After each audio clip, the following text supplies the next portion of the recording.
The no-confidence motion presented by the Samagi Jana Balavega against Energy Minister Udaya Gammanpilla was defeated in Parliament today. 61 votes were cast in favour of the motion, while 152 votes were cast against the motion.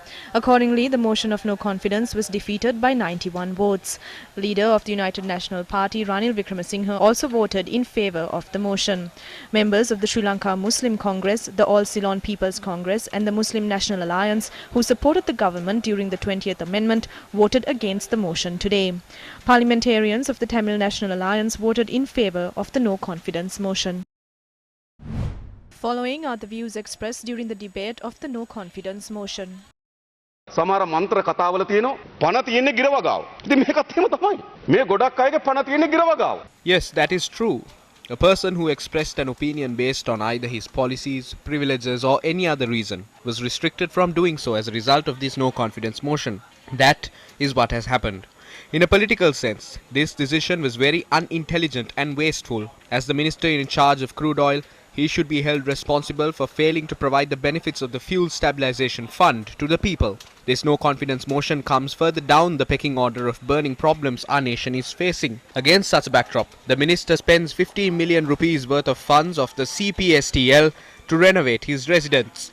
The chairman of the CPSTL is the brother of the incumbent Minister of Justice, Ali Sabri. How does the minister obtain funds worth 50 million rupees from the CPSTL to renovate his house?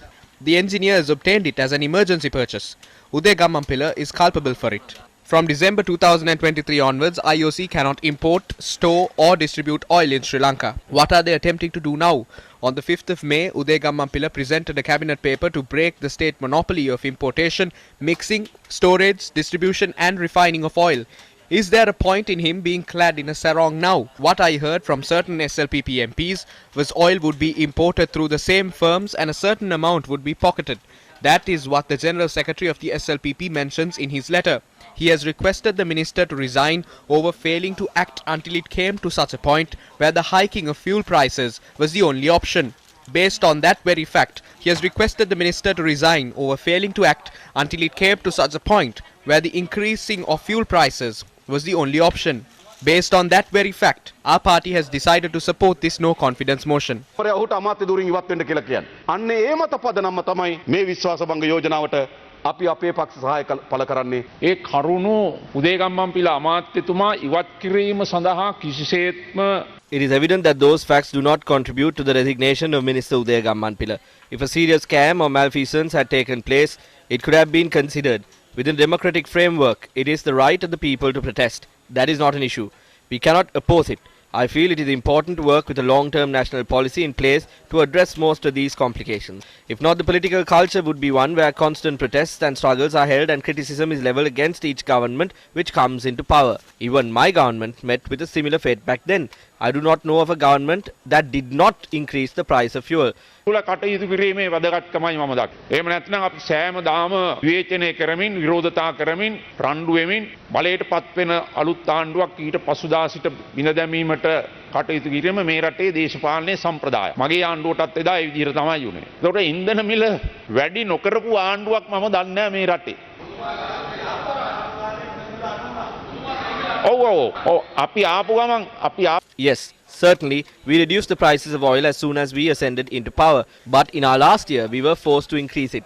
It was done based on the fuel price formula. ඒ විදිහට කටයුතු කෙරුණේ.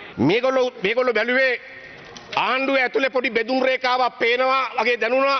They saw an opportunity because they saw a certain division within the government. In order to aggravate it further, this motion of no confidence was put forward.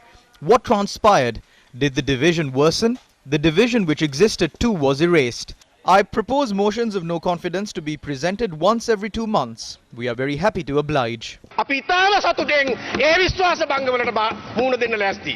සමගි ජන බලවේගය ඉදිරිපත් කරපු මට එරෙහිව විශ්වාසභංග යෝජනාවේ The allegations levelled against me by the SJB through this motion of no confidence never possessed a true allegation. That is why I did not take note of it since the onset. The Minister of Energy is not vested with the power to coordinate national policies. That is the responsibility of the entire set of ministers. In 1953, when baseless allegations were made against Fidel Castro, who spearheaded the Cuban Revolution, he delivered a speech addressing courts. I will end my speech with an excerpt of that message. Condemn me, it does not matter. History will absolve me. කරපු ප්‍රකාශයකින් මම නියඬ වෙන්නම්.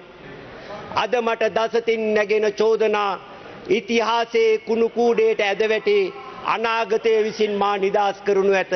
ඒ දිනේ උදාවන තෙක් මම උපේක්ෂාවෙන් බලා සිටිමි.